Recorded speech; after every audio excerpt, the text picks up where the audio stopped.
Michael Cooke has spent a lifetime working with plants as a nurseryman and garden designer. His own garden is at Mangrove Mountain on the central coast of New South Wales, shared with family and 2 dogs, Finder and Keeper. Come on, Finder. Keeps. For the last 30 years, this place has been Michael's very own playground to experiment with plants.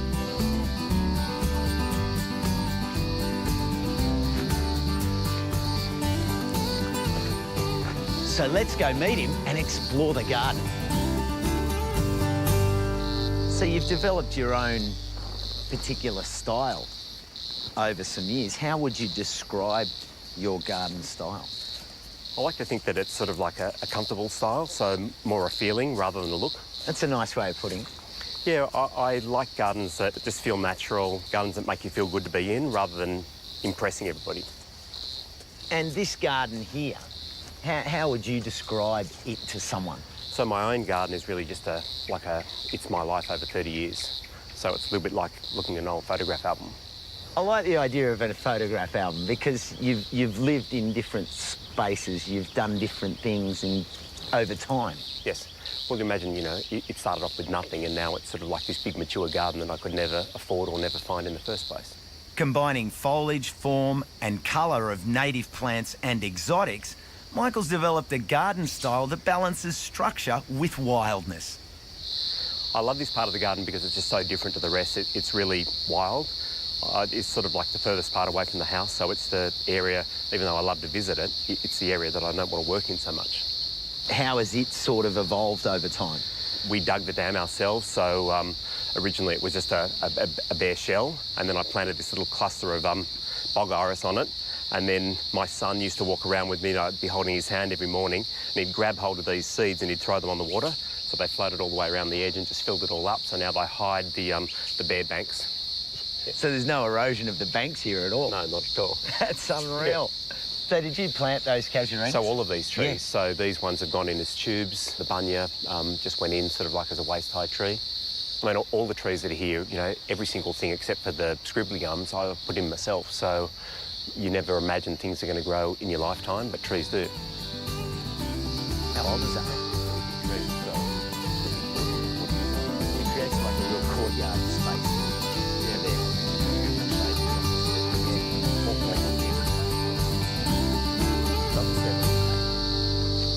You get me every time. and this bed here, it's right at the entry. Yes.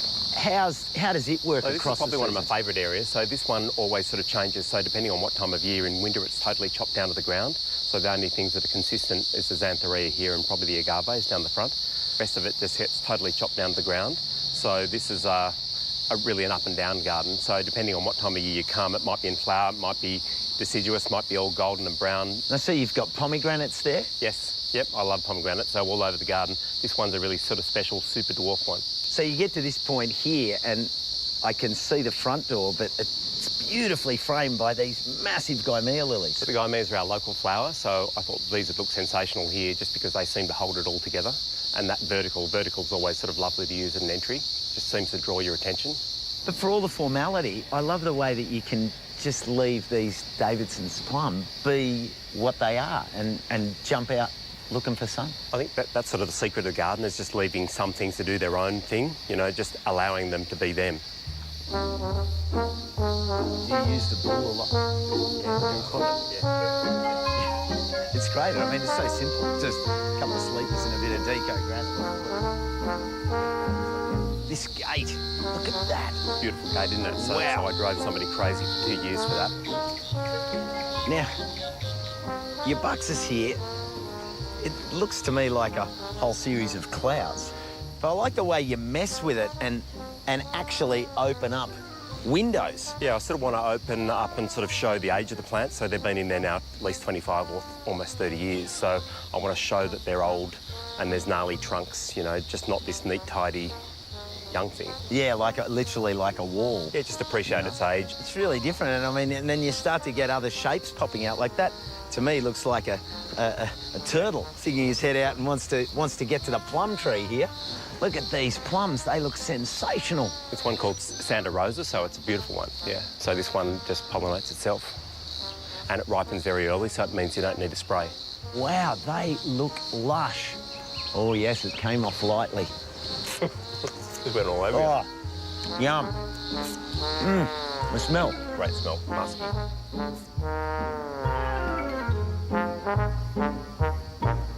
Michael's penned the progress of the garden in diaries stretching back to 1988. I've got a craving for a big clump of nandinas.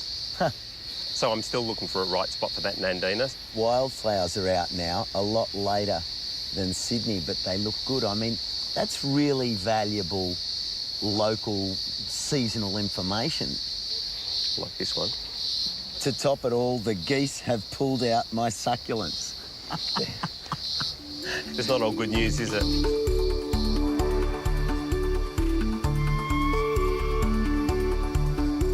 So what have you learnt from the garden over all these years? Patience is what I've learnt. And just enjoy every day. So you never know what's going to happen next time. Trees are going to fall down, things are going to happen in your life, but the garden is the one consistent thing that happens all through your life. And at its pace. Yeah. Yeah, you can't rush it, it just happens.